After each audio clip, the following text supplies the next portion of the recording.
Okay, it does mean that new particles can be fermions or something else. They are not gauge bosons for the present. Essentially, they are typically fermions, but they can have any couple, but they don't couple to other fermions of the Standard Model. Okay, but they can mix with them. They don't directly couple with other. They can mix with them, and I don't know how to say this. They don't. They can modify their. If they mix with them also, then the fermionic loop they'll appear in the mass matrix. They don't have direct gauge couplings with them, or things like that. They can have Yukawa couplings. That's all I want to say. So that is the assumption on the new physics. Essentially, that you can assume that it's scalars, extra scalars essentially. Okay, then also it can, yeah, mix essentially.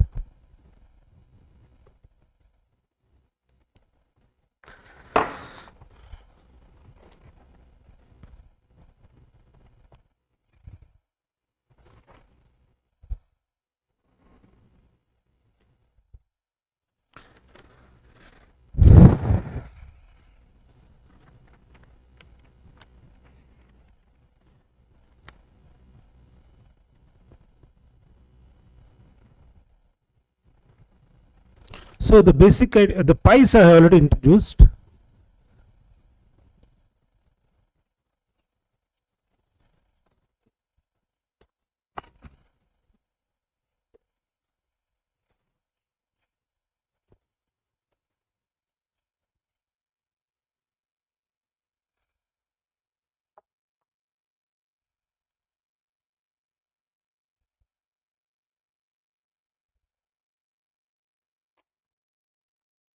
Not getting the kind of chalks I want. Yeah. So now the point is that you have standard standard derivations. Okay, so each pi, let's look at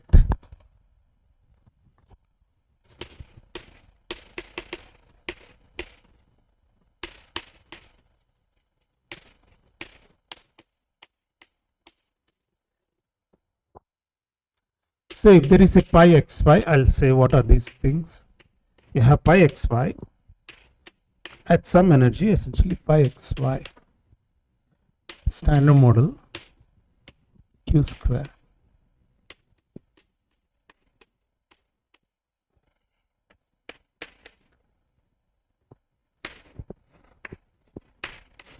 Okay, so this is your standard model correction, say dominated by top quark, like what we have seen. Essentially it will be dominated by the top, and there is an extra correction coming from something. Now xy could be gamma gamma, gamma z, z z, all these things essentially. Or you can write it in terms of the broken generators, 1 1, 1 2, 2 2, 3 3, or q q. Okay, so that's the way we can write it down. Like for example, so we can write pi p q q p q. This is electromagnetic. This is z gamma. Okay, w 0 0 1 1. So you can do it essentially.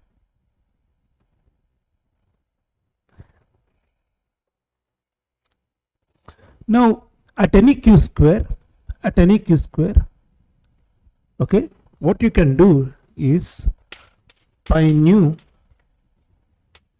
of xy q square is can be just expanded as pi prime qq or xy, say for example nu at 0. This is fine, right? Just take the derivative, pull out the momenta essentially. You just take the pull out. This is what we do in QD also essentially, what we do, and define it at 0 essentially. Now the moment you define it at 0, you will only have some combinations which are um, which cannot be absorbed in the definitions of and in the renormizations. Okay, if you define it at 0, you can observe this pi nu nu also, some combinations of pi nu nu also, pi prime, this thing, in the definition of electric charge, say for example.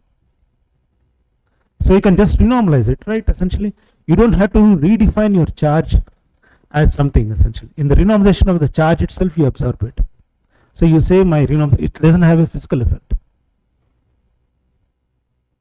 It doesn't have a physical effect, essentially. So if you absorb it in G, G prime, and the definition of V, okay, so you can do this, like V means GF. This we have mentioned it also, I think. V means essentially GF, okay, GF in the definition of GF, okay. So if you observe this, so how many combinations you can, now this is the way Skin and Takeuchi derived it. Now you can completely forget about the pi nu and work with pi prime at 0 only.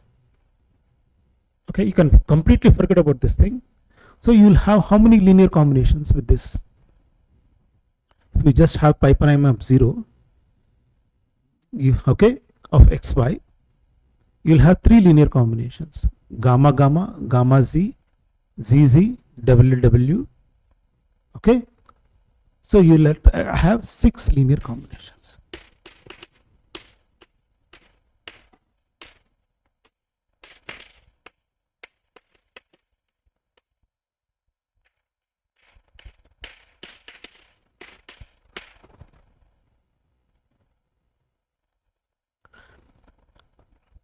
Okay,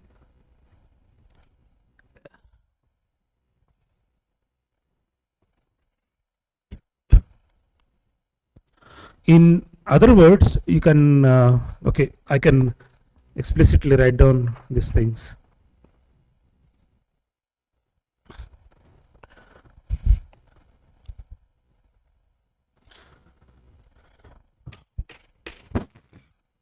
Pi gamma gamma q square, pi gamma z q square, pi zz at q square.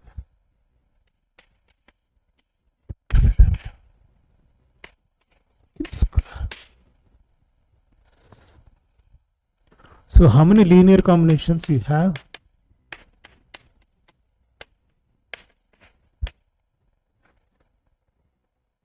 Right? Out of these 3, okay, now what I said is that the q squares are expanded. You can forget about the nu. Okay, you can forget about the nu, because nu in principle will be there, but if you expand it in terms of pi primes, okay, if you expand it in terms of pi primes, you can absorb it into renormizations of g, g prime and gf, g, g prime and gf, essentially. So out of these 3 are renormalizations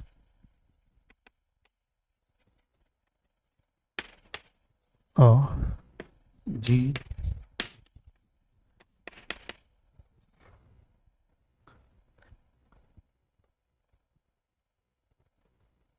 okay.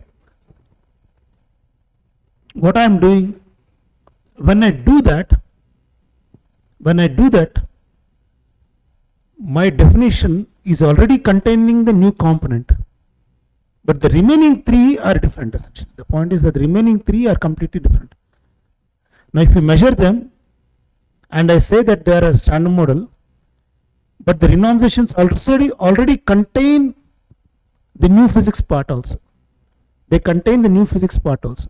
So if I experimentally measure these 3 STU parameters, their deviation would be from the measured values would be a deviation from what is expected from the standard model, essentially.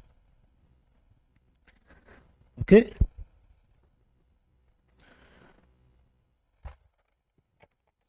I don't know if you get the picture or not. So you can define three renormalizations alpha s 4e square pi prime mu 3 3 3 is just can't be written in term. Now if you write 4e square, then it had to write as 3 nu.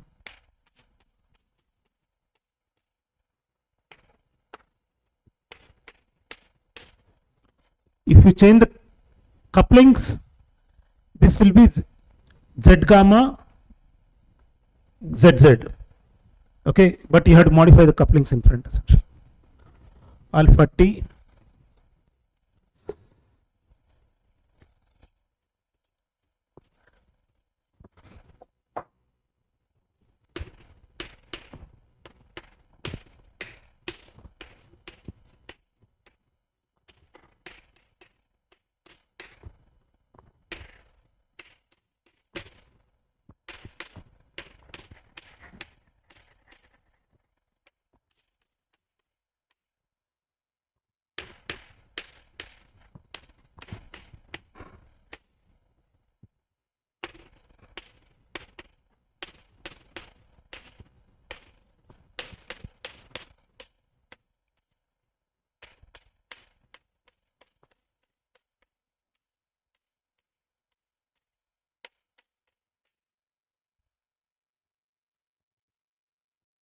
for all practical purposes.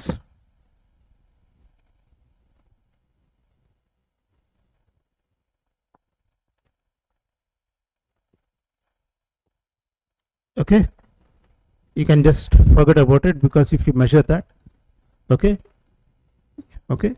you know what is the expected value from standard model, and in any theory you compute this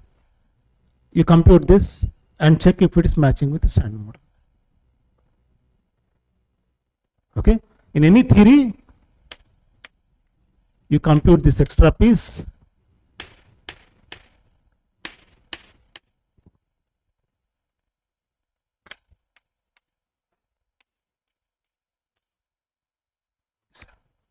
now what are these STU parameters? All of them are finite, just like renormalized quantities. They are finite essentially, they are not finite.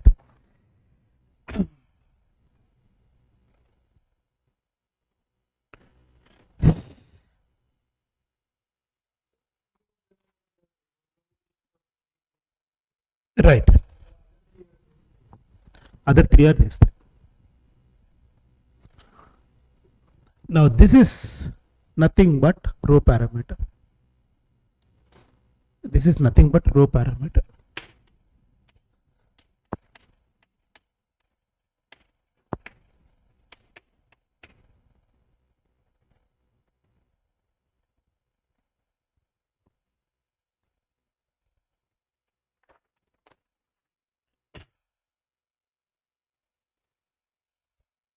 So typically when you fit the experiments to so suppose you want to fit this data, meaning you want to fit STU parameters, you want to compute it. Okay,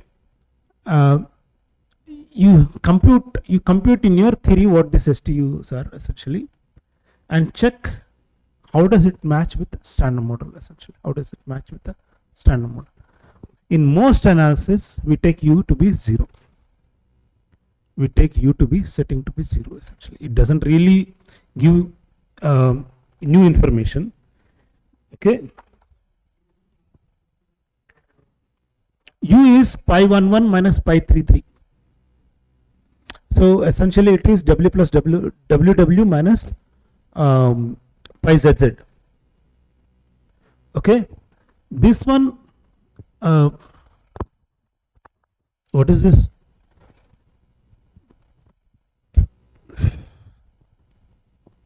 Oh, where is S? Okay,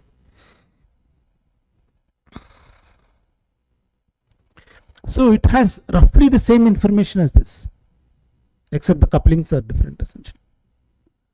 Okay, there is no real difference. If you want to write it in terms of the other notation,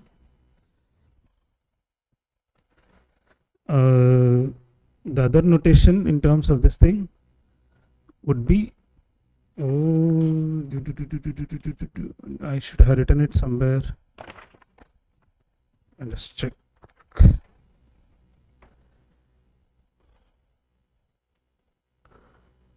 Weak fit.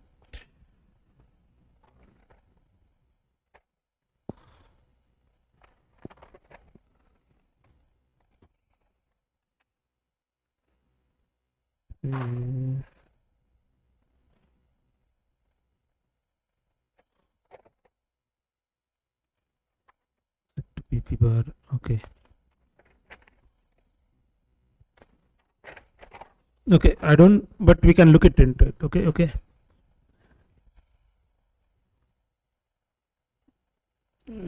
Okay.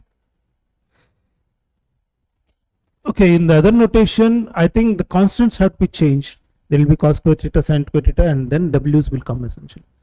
Well, the W's, because this is in unbroken basis.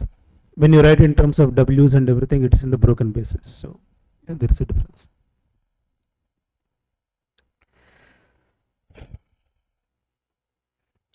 So why this STUs became so popular? So why did this become so popular?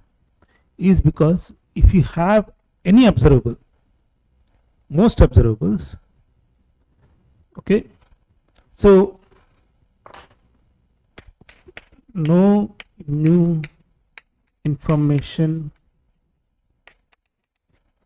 so set mostly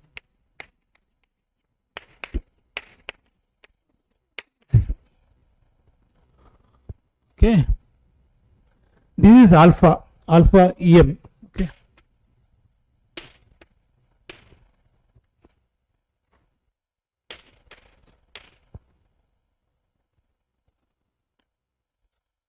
Now, if we have an observable after radiative corrections, typically in electroweak precision test,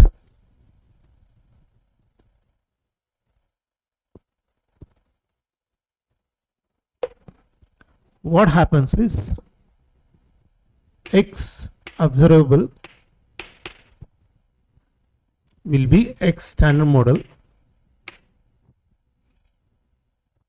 which is a function of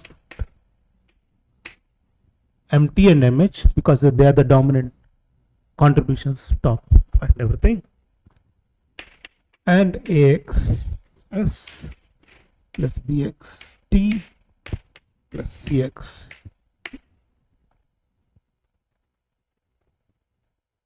So you can write something like this. You can express every observable in terms of STU parameters essentially, plus the standard model contribution, if you define STU as purely new things. But what we typically do is we say the new things, we define standard model STU also. Okay, what we define. What is the number of values for the STUs?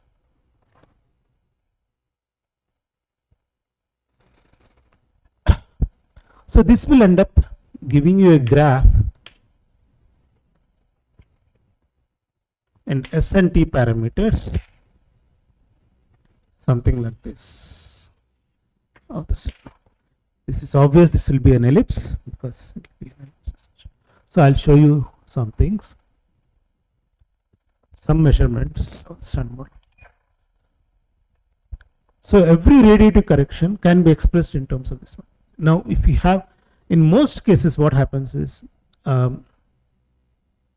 you have to write what is the operator for corresponding to each case essentially. So if you are now we are going into mostly in effective field theories essentially. Okay, so I'll show you two examples. So in these cases, in all these cases, in some cases you can compute this explicitly. In other cases, you have to estimate the operator which is contributing to it essentially. Okay, so the models which are calculable, okay, You can estimate this roughly, essentially, okay, pretty well. And why I'm telling you this, because even in the classification which we said that these are only things which modify the vacuum polarization diagrams and everything, even in those there can be two classes of theories which are which we can consider.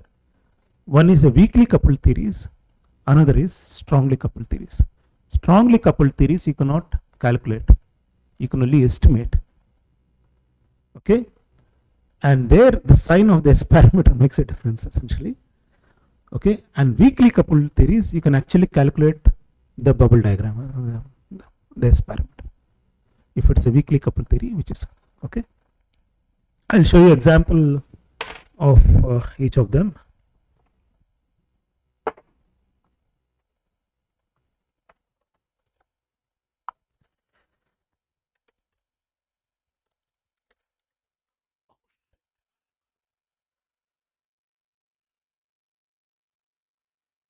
Okay, so the first case we'll consider,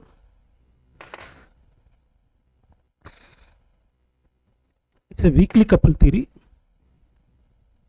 but it modifies.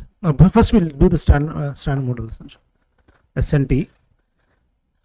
So we'll take two cases of weakly coupled theories. One we'll consider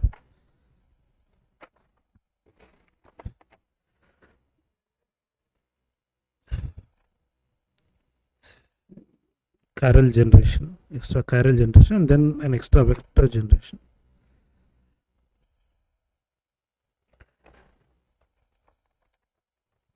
You can see this.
Oh, no signal.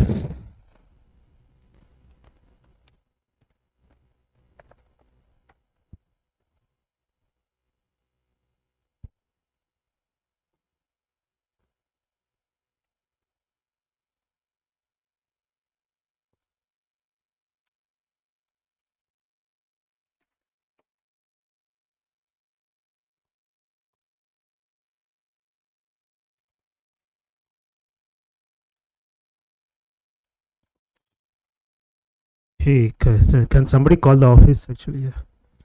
Anybody has a number? I didn't bring my phone, so.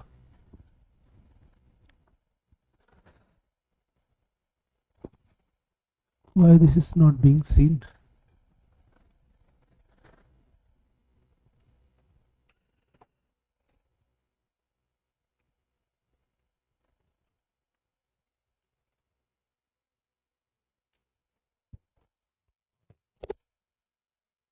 No, it's coming. Yes, wait a second. Yeah.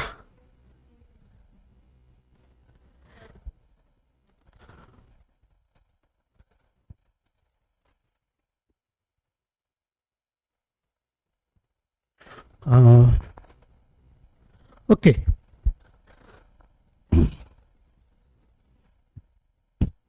So U is left unconstrained. This is from GFitter, the fits for S and T parameters in the standard model.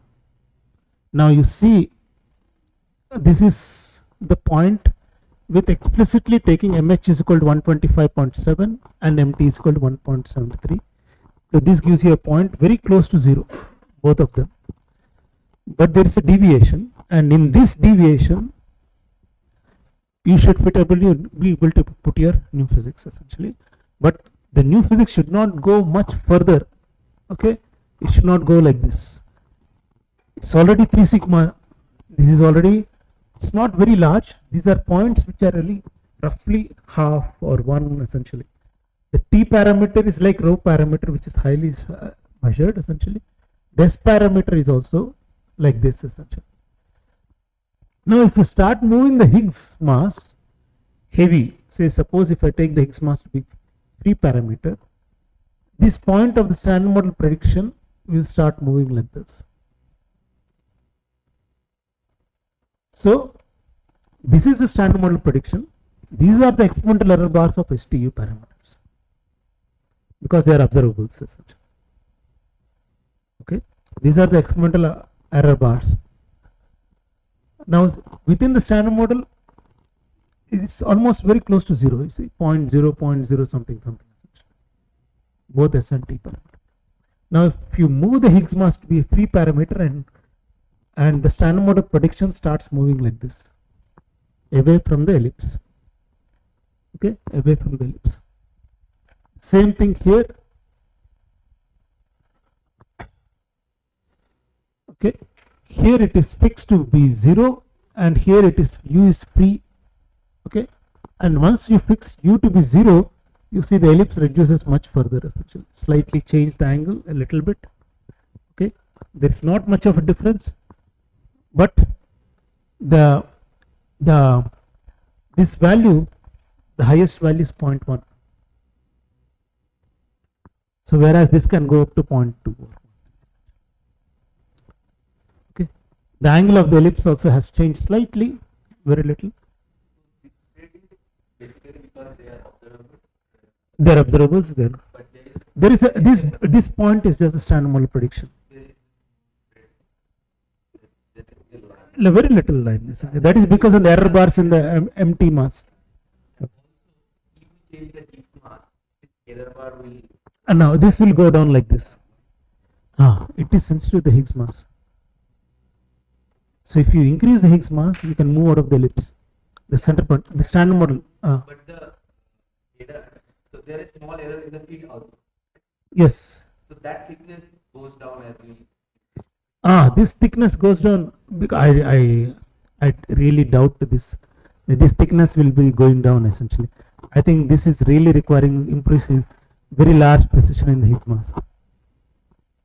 Okay. The other reason why this precision, this sensitivity goes down, it's not actually the precision. The sensitivity, as the Higgs mass becomes larger and larger, it decouples. Okay, so the contribution to starts reducing, so its effect on the S and T parameters will be reduced as such. This is theory. This dot is theory. Contours are experimental.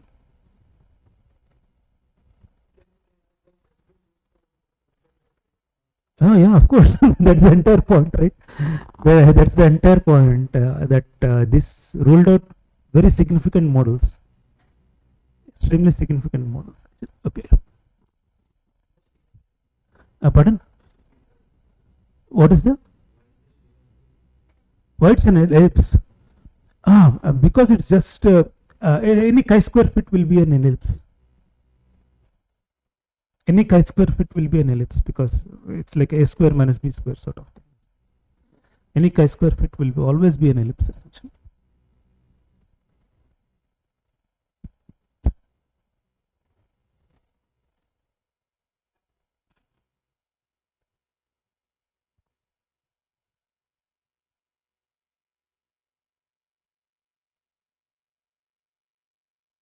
So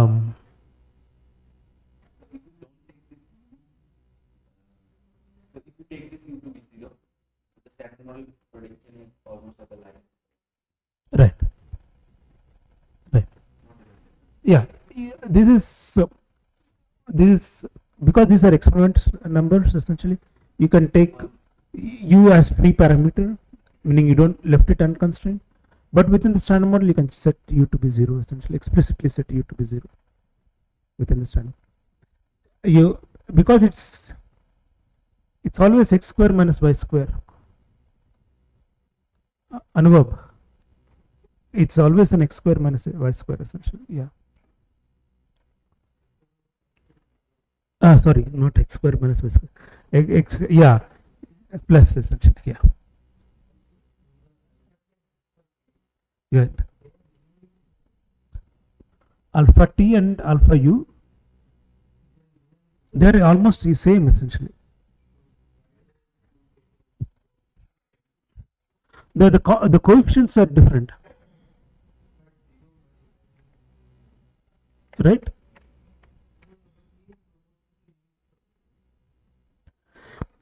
Okay. Alpha t,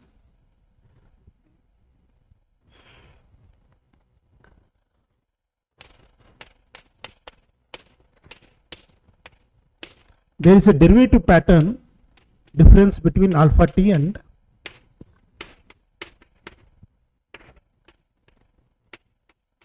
it's not pi prime. I wrote pi prime. Oh, okay.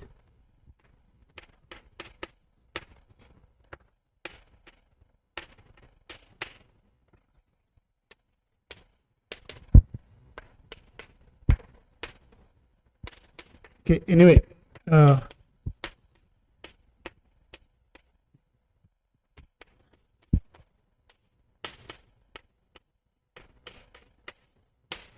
this is following Peskin-Takeuchi, but if you just write it in terms of the other one, you'll see that they are not linearly independent. They are linearly independent. If you write it in terms of gamma z, okay.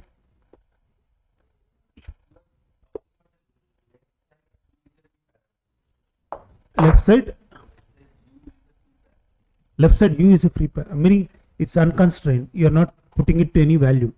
Let it take any value it wants, depending on the fit. Right, essentially. That's it.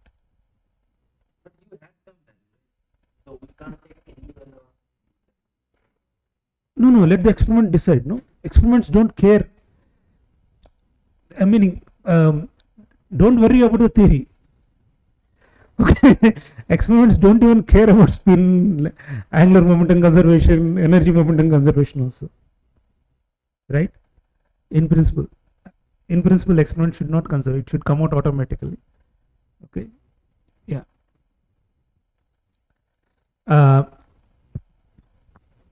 Pi gamma w z gamma z. Okay. Out of this,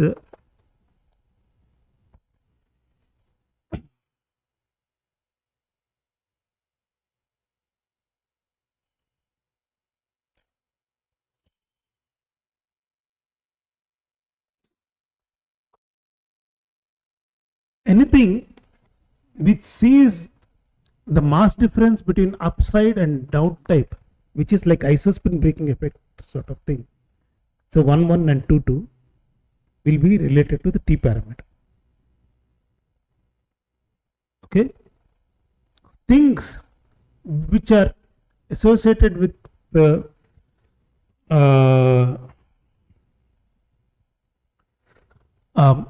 okay, let me put weak isospin breaking is sensitive to the S parameter. Custodial symmetry breaking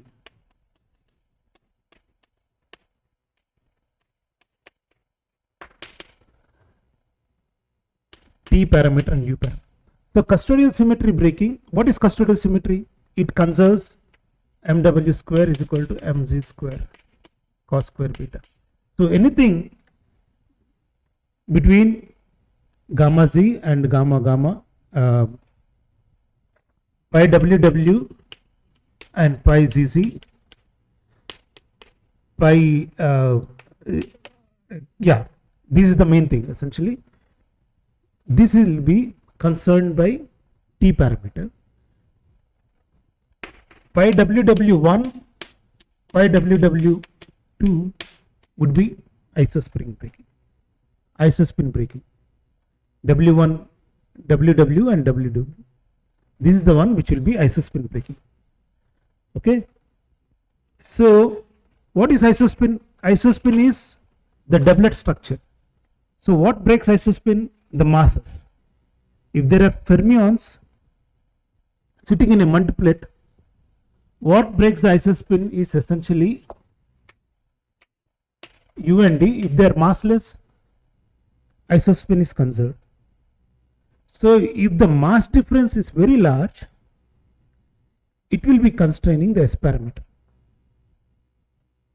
Anything which breaks the isospin very strongly will break the, because the gauge indices couplings are the same up and down except for the Z part essentially. Between the W, isospin in conservation, if they are massless, they are explicitly same. Now if we have a new particle which is capital U, capital D, and this mass difference is very large, not the individual masses, the overall mass can be same, can be very heavy, but the mass difference should be constrained. The S parameter puts a constraint on how much mass difference it will be there. Okay, if both of them are 45 GeV, they are fine. As long as they are degenerate, they are fine. It doesn't matter what their masses are. The mass difference is the constraint which it puts. So I'll give you explicit computation. Here it is essentially.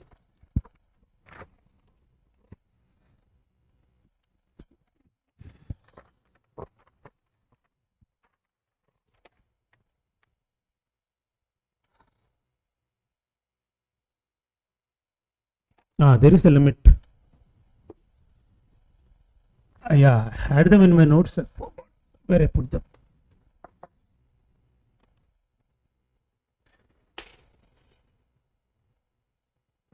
So alpha E cap mz force SW square CZ square delta S or S parameter is pi ZZ nu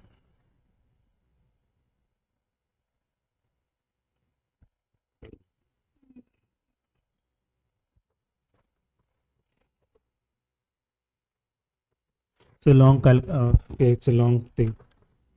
Okay, see it in the notes. I will write it down essentially. Okay, S parameter would be 4 pi ZZ at mz square pi gamma Z. Oh, okay. T mat. Let me see if I can write a simpler version. 1 second. T is 1 by alpha pi WW MW square. This is what I said just now.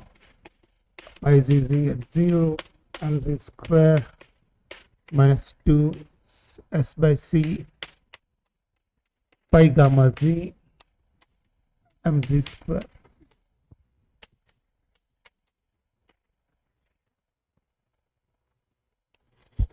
So okay, let me write down S also. Forget about T. Okay, S also. Let me write it down. Alpha by 4 SW square. Okay, S and C are essentially CW square.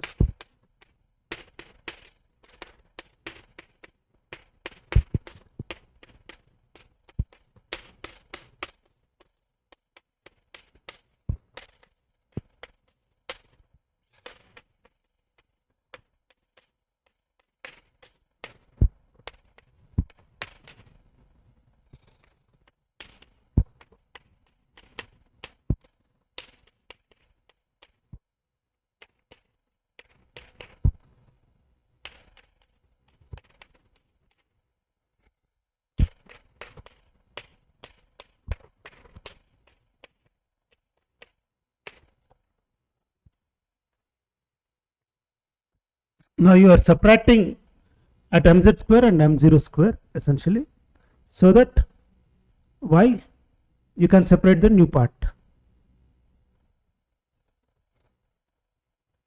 You got the new part, right, essentially. Okay, this is there in the notes. Okay, we don't have to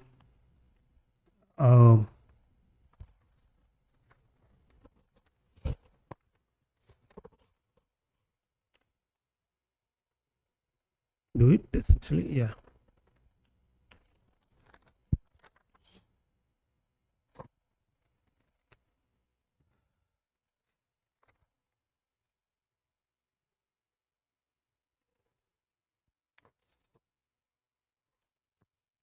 Now the point is that if you have a fourth generation, let's look at where it puts constraint. Okay, the definitions you can either write them in terms of pi at 0 or in terms of gamma z or 1 1 2 2 3 3 or zz. Okay. Yeah, S and C are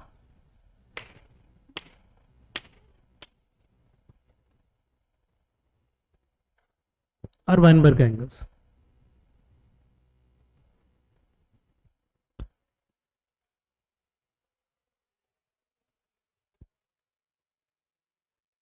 Pardon?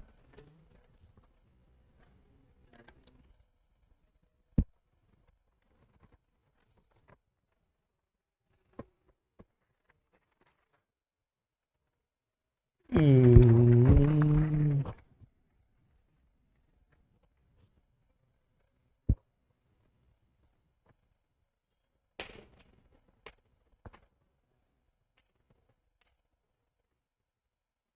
Several brackets missing. Sorry.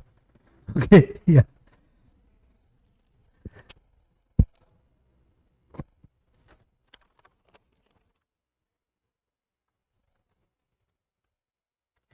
Now let's imagine. Let's put one constraint. First constraint. Okay.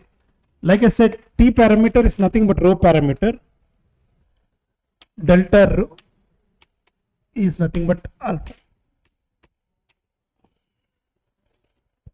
This you should remember. Nothing but alpha cap is renormalized at. Okay. You had to be. One should be very careful, of course. Okay. Alpha cap is renormalized at mz square essentially. Okay.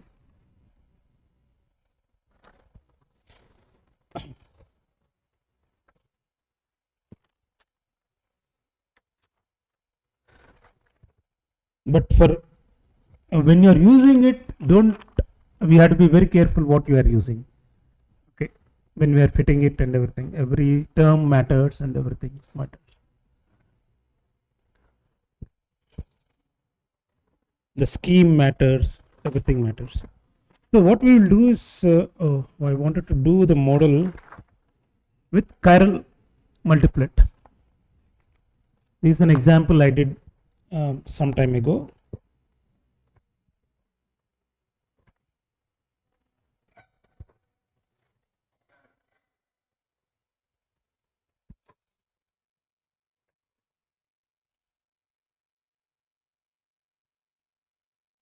In this case,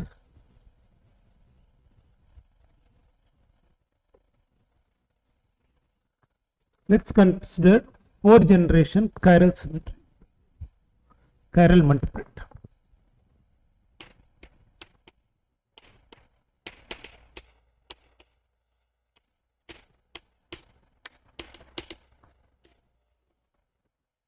So instead of 3 generations, you have 4 generations of fermion. Huh? Okay, let's take in quark sector. Okay, let's take in quark sector.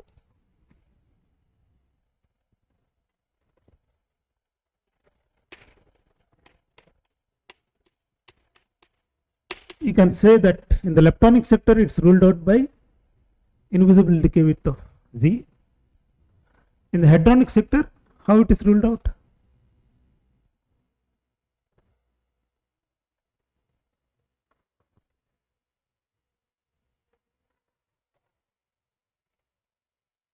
Any idea?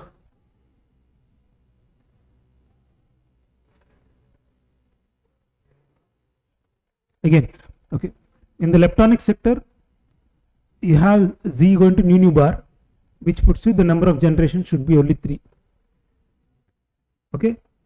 In the hadronic sector, can we have more generations without having in the leptonic sector?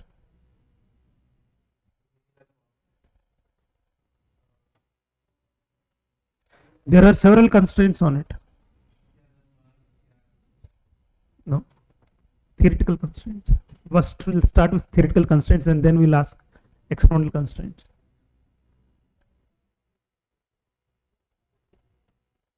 Now, this, why should there not be an extra hadronic sector or a quark sector compared to why not having only in the leptonic sector? Is such a theory valid?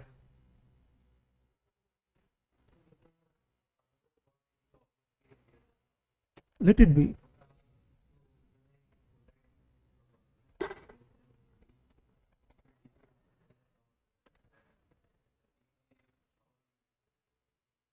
So, let it be different. So,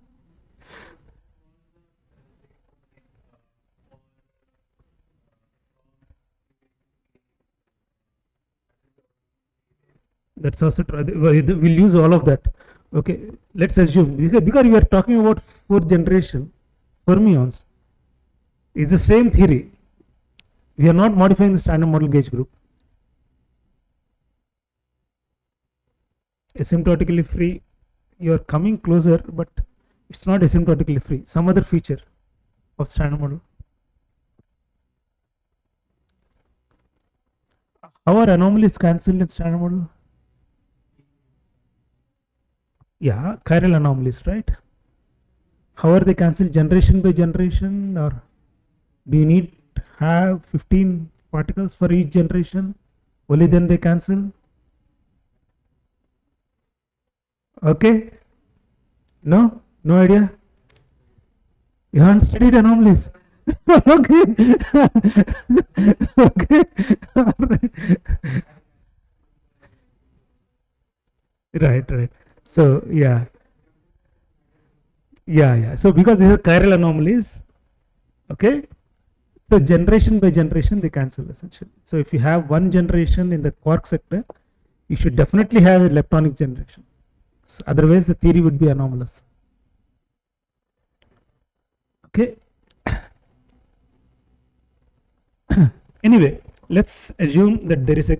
Now, you can escape anomalies if you don't have chiral particles. We'll come to that second model actually. So, the first model we'll consider is 4th generation chiral generation. It is there in both leptonics and hadronics, but let's assume that, as Anubhav was pointing out, it will be heavier than top quark. Hopefully, right? It should be heavier than top quark. What is the other constraint? If it is heavier than top quark, one, the Ecow coupling will be very large.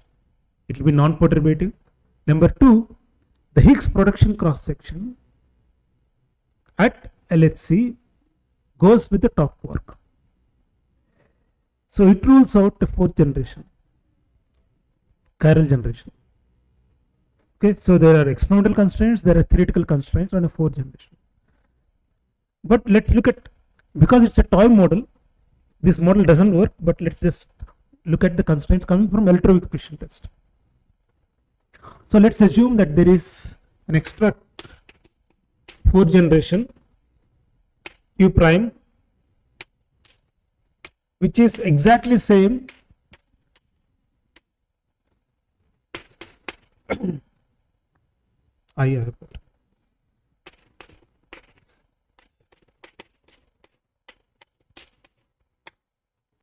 and it has a mass with the Higgs.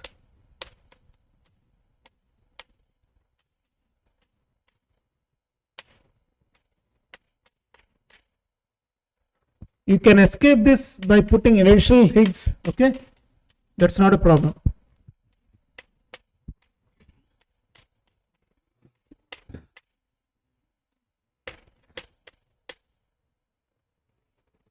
So now when you compute the rho parameter in this case,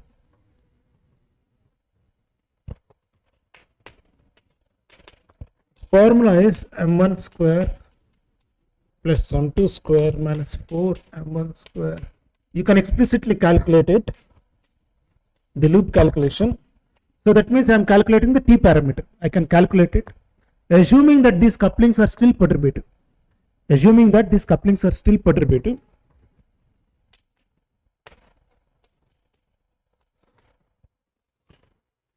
So this entire thing will be much larger than m1 minus m2 whole square. So that means that is equivalent to delta mi.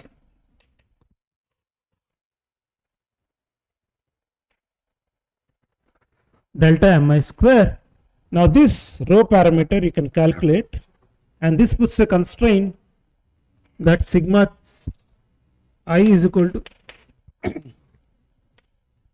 delta mi square should be less than 49 Jev square.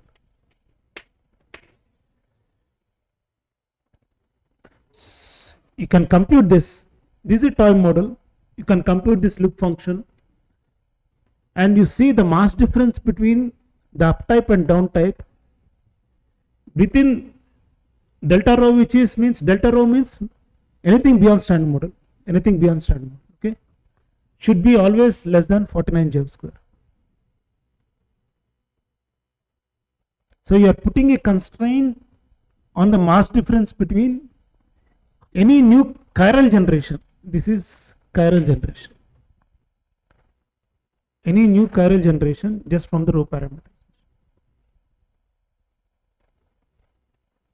Okay.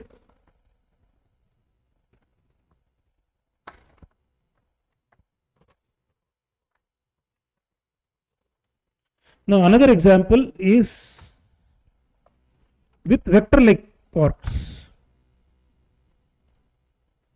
I wanted to show you one more results for vector like quarks.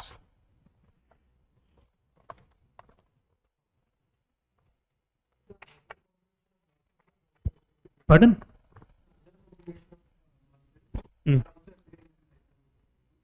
Other combinations means? No, but this entire, this is average. This is average minus this. So this is roughly m1 minus m2 whole square essentially. Right? This is m1 square plus m2 square minus 4m1 and m2 square. That's the reason. So this will be always greater than m1 minus.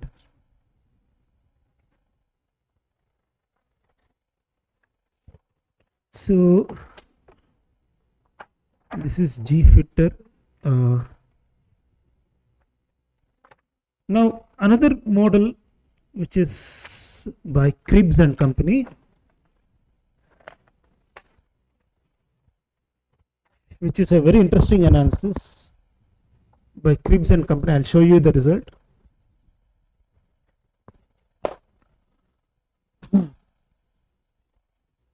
Sorry. So instead of chiral generation has significant problems. First, anomalies. Second, meaning your core couplings should be very large. Okay. Third, meaning production of the rho parameter. Fourth, Higgs production cross section. So all these things will rule out a chiral generation. There is no chance you can have a chiral generation. Okay. Very large non-perturbative core coupling will be blowing out very fast, and so the fourth generation chiral generation is almost ruled out. Nobody believes that there is a fourth chiral generation, but you can have something called a vector generation. Okay, vector like particles. What are vector like particles?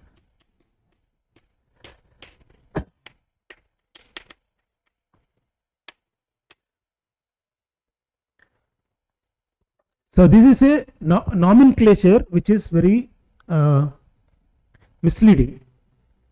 Okay, what it means vector like means both left and right have the same SU2 quantum numbers. That's all it means vector like particles. You are saying something. Yeah. Vector like fermions. Yeah. So here what I mean is, so normally if you have a fermion, fly left, fly right, This is charged under weak interactions. This is not charged under weak interaction, under SU2. So this is charged under SU2. This is only charged under U1. Why? Okay. But if you have vector-like fermions, both psi L and psi R are charged under SU2 cross U1. Okay. So left and right have SU2 charges essentially.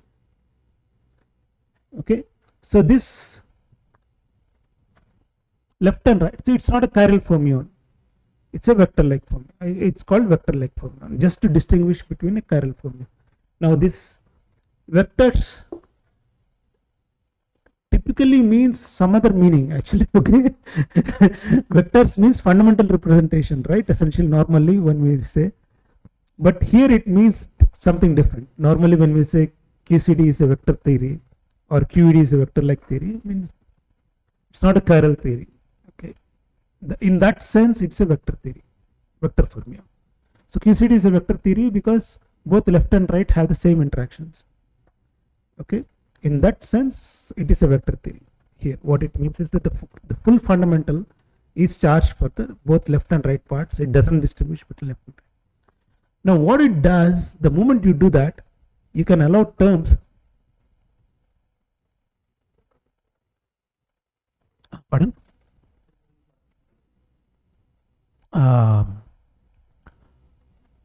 Pati Salam, okay. Pati Salam, unbroken Pati Salam is this. Okay. These are different. So Pati Salam is slightly different, okay, because it has an extra SU2R group. It restores parity. Okay, like left-right symmetry breaking. Now here you don't have, in vector-like fermions theory, you are not restoring parity, but you are adding fermions which are both left and right have the same things in the same SU2 group. In Pati Salam, the group of the right-handed sector is different.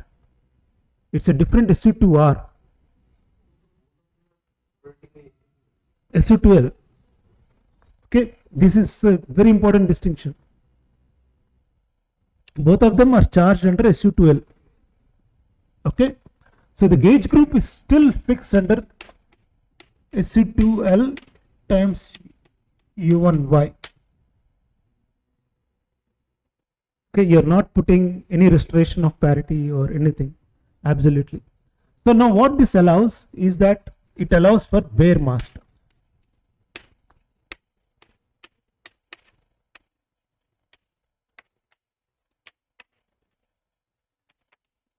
So what does it mean?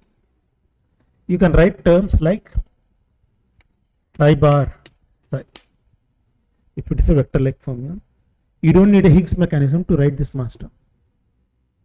This is gauge invariant. This is gauge invariant because the full left and right together is charged under, and the mass term is left and right, right? Okay, in the standard model, left is transforming differently, right is transforming differently, but here left and right both are transforming in the same manner. So psi bar psi is a gauge invariant quantity. So psi bar psi, the gauge transformation cancels with each other, so it's a gauge invariant quantity.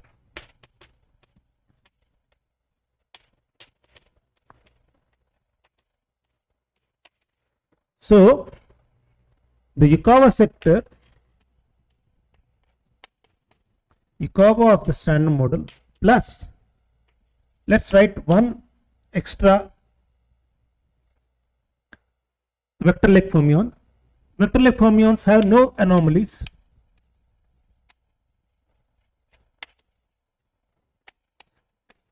No large couplings.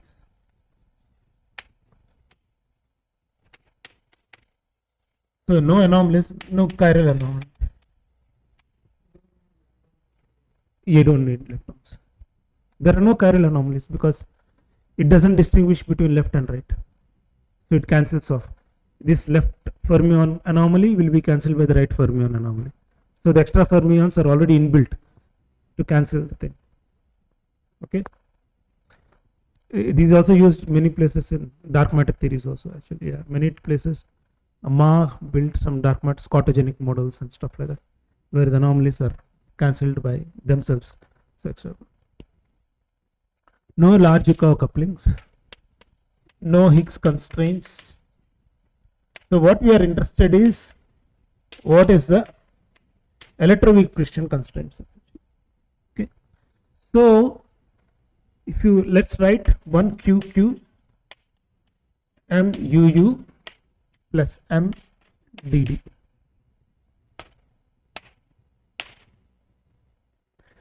Plus, if you write this, there are no constraints on electroweak also. There are no constraints. Okay. If you write like this, meaning that you are not modifying your Yukawas essentially. Mixed terms. Huh? I am giving. There is a right-handed vector-like fermion also you can write. This is also forming a doublet.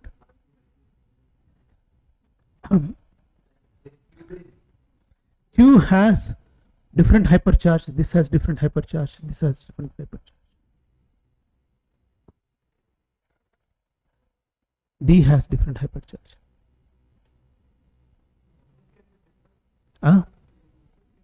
Masses can be different. What stops you? You can be free. Okay, these are all free paper. At this level, there are no constraints. See, Q is taking the left-handed. Okay, you can always add a right-handed sort of thing, make it a vector like. U also vector like. It has a different hypercharge, 2 by 3. This has a different hypercharge, 1 minus 1 by 3. So it is a distinct different particle, right?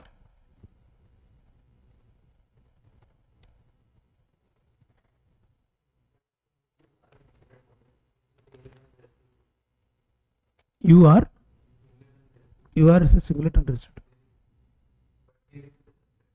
No, here it is a singlet. It's a singlet, but it's a vector like singlet. In the sense that both left and right of this they have different hypercharges. These are direct fermions. I am writing directly in Dirac fermions. I am not writing chiral representation. Okay. I am sorry if I jumped too much. No, it's fine, right? Essentially. Yeah. Now you say I can mix standard model fermions and these fermions through Yukawa couplings. Then you will start having electroweak precision problems. As long as you don't mix them, this model is completely free and there are no real constraints on these models. So if you mix them, so suppose if you have added term, anything, there is no stopping. You can do the same thing with L, E, everything. No constraint. Now if you add Y, say Q prime standard model, Higgs standard model, this is your Q of vector like and U of SM, okay, and this you put some coupling J, okay, this will create a problem. This is allowed.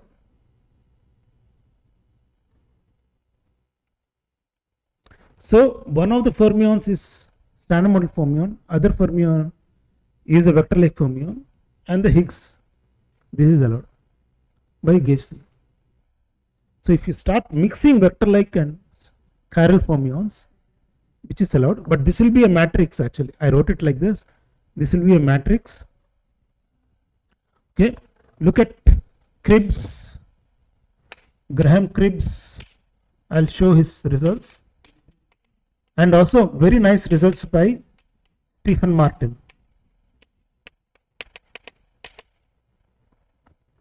Martin also, yeah. Nirmal's advisor, same Cribbs, yeah. Yeah.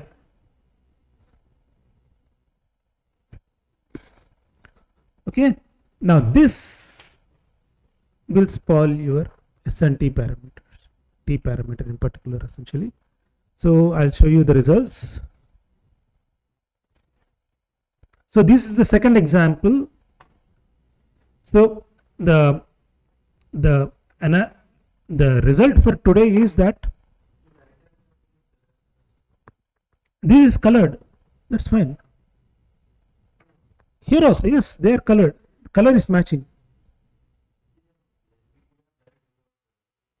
Then you don't put U here.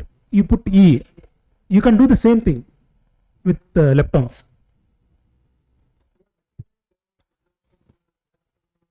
Dirac fermions, but then only the left part couples here, and the right part couples differently essentially. Okay, with 5 star. One term essentially. It's a 2 by 2 matrix. Okay.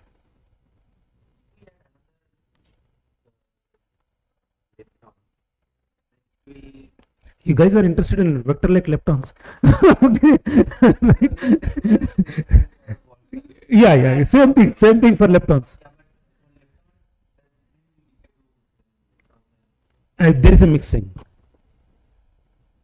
mixing, as I didn't come to Z to BB bar. In addition to all these things, there is something called the Z to BB bar, which is very well measured.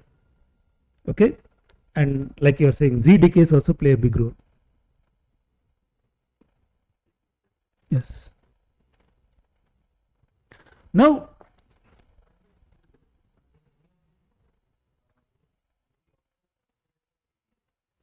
BBN. No, these are very heavy. These masses typically are 500 GeV or something because of the bare masses. BBN is sensitive to 1 MeV, 2 MeV. So anything at the level of electron, you are sensitive. Up and down quark masses also, chiral symmetry breaking scale, you are sensitive for BBN. Yeah, if you have a strong, there are some constraints. Some study was done essentially at the MeV scale essentially. If you have chiral symmetry breaking, if you have extra pions or something, dark pions, then there are constraints from BBN essentially. But at this level, no constraints. So Cribbs and company have studied the constraints from SU2 parameters. This is 4th generation model. So this is what happens in weakly coupled theories. So the idea of them was that, so this is the standard model line. Okay, it is moving away.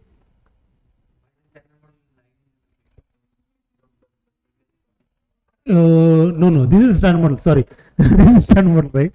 Okay, this is standard model at 115. This was before the Higgs was discovered. So now it has moved somewhere here, slightly here. Okay, this was before the Higgs was discovered. The idea is that as there is a 4th generation, you are moving away. You are moving away from the standard model. You are moving away from the standard model. Blue regions. Now the point is that you can increase the Higgs mass, be in the loop. Okay, if you have a 4th generation vector like, and from the ST and U channel, so you move Higgs is equal to 500 GeV. This is just standard model, but if you have 4th generation, you will move here. Okay, if you have a heavier Higgs, you can compare, sit with a 4th generation vector like, not worried about STU parameters. Okay, but so these are very strong constraints, very strong constraints. You cannot add whatever you want essentially. We played also a little bit with Biplab on this for unification vector like programs essentially. In which case we didn't consider these constraints. We set these couplings to 0, and then what happens is you have a fantastic signature set LHC. Okay, you have extra, meaning ZZ, gamma gamma, glue glue kind of R hadron like long lived particles and stuff like that. Okay. So this is all about weakly coupled theories, meaning which are something which are still coupled to standard model. They are not coupled strongly to the fermions, but still constraining from S and TU parameters. What happens if you have strongly coupled theories? So what are strongly coupled theories? Why do you need strongly coupled theories? So this entire discussion, how I'm doing with time? What is it? Okay. Yeah. It's almost done. All right. Yeah. Yeah. So strongly coupled theories, I'll just introduce one thing.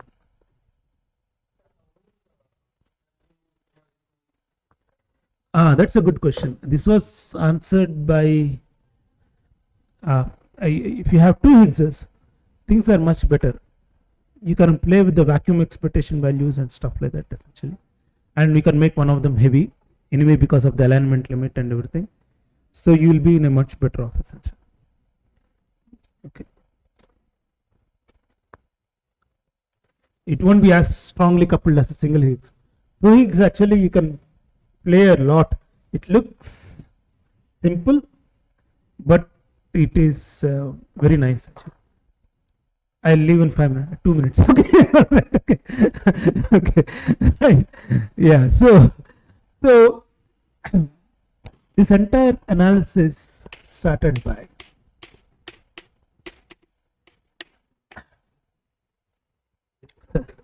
strongly coupled. What do you mean by strongly coupled theories?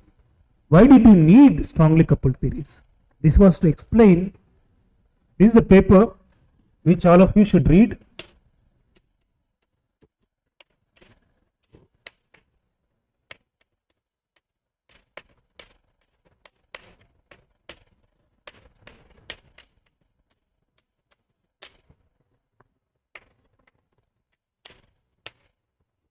This is a reference which all of you should read. No doubts. Okay. No questions. So this is a paper by Susskind, who was influenced by ideas of Wilson. Was idea by Wilson. So he starts the paper by saying that there should be no elementary scalars in the entire universe. Okay. No elementary scalar.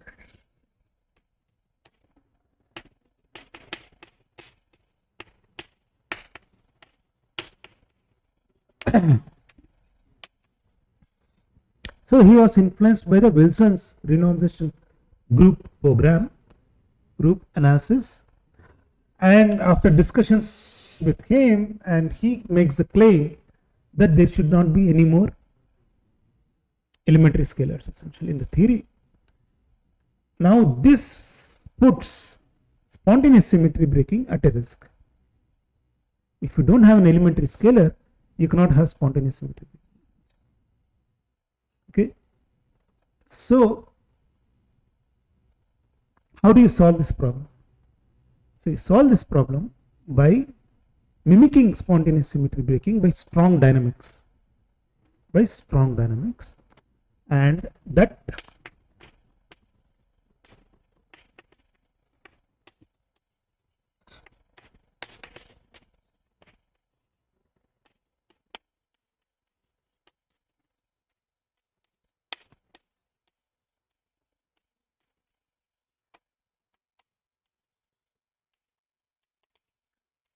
so this statement that there should not be any elementary scalars is the gauge hierarchy problem, which we say hierarchy problem. We keep hearing this word. This is nothing but this statement that there should not be any elementary scalars. If there are no elementary scalars, you don't have spontaneous symmetry breaking, then how the hell you break electroweak symmetry breaking? So the electroweak symmetry is broken like the way you break in QCD, like the way you break in QCD. Okay, so the basic idea is that if you have asymptotically free theories, okay, if you have asymptotically free theories, QCD is asymptotically free, you dynamically generate mass scales. You dynamically generate mass scales at low energy.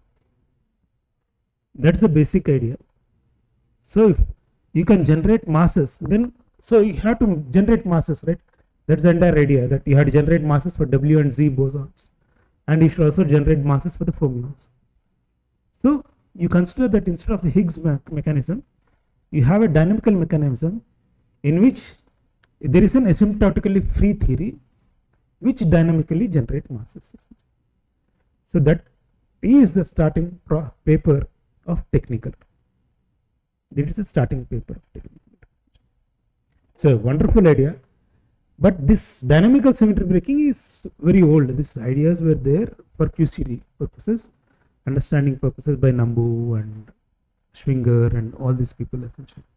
They all had this understanding essentially. And Weinberg had a lot of papers on it. So next week, Thursday, I'll do technical essentially. I'll try to motivate the gauge hierarchy problem a little bit because you are all experts on it. So I will just mention it a little bit, and then I'll tell you what is the idea why you should use asymptotically free field theories to generate. How do you generate masses from asymptotically free field theories, mass scales, and how you can incorporate within technical, the basic idea of technical. It's all order of sketchy. It won't be great detailed because details will take you 6 months to do technical resolution. Okay, but I'll try to give you a picture what you should do. What is the order parameter? Instead of the order parameter would be, instead of the wave of the Higgs, you have a condensate of particles, like in many body physics. Okay, condensate of fermions. So how does that arise? And that's the basic idea. Now how does it modify the S parameter? At the end of the day, our goal is to reach the S parameter. Okay. Okay.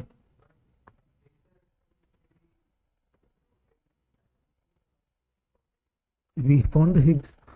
Right. No, we don't know yet. We found the Higgs, but we believe that it should be broken spontaneously now. No, there is no dynamical theory of electroweak symmetry breaking which is workable, viable as of now. It is a beautiful idea like quantum gravity. Okay. Right, actually. Right, okay. Right, pardon? No, that is still a conundrum. I'll come to that. I think it's called I call it as LHC conundrum. Okay, you should find. I'll explain you. There are models which keep this safe without breaking dynamically. You still have spontaneous breaking, but different kind of dynamical breaking. So if you have supersymmetry theories, you have dynamical breaking, but it's slightly different. Okay, so technical like models are sort of ruled out purely from electroweak precision test. Since we are looking at electroweak precision test, when I come to LHC, I'll tell you other things actually. But since we are looking at LEP results, the S parameter kills all possible technicolor models, holographic, non-holographic, everything. Okay. There are certain classes of technicolor models which still have a negative S parameter. All the other technicolor models predict a very large S parameter, positive and large S parameter. So there is no model which is viable, consistent with, forget about giving masses to the fermions, which gives masses to just the gauge bosons, consistent with experiments. So it's a very beautiful idea, but we don't have an proper model which can work. Okay. But it's actually very beautiful and people don't want to give up. Even I don't want to give up, but what can we do essentially? Yeah. Yeah. Okay, I'll stop here.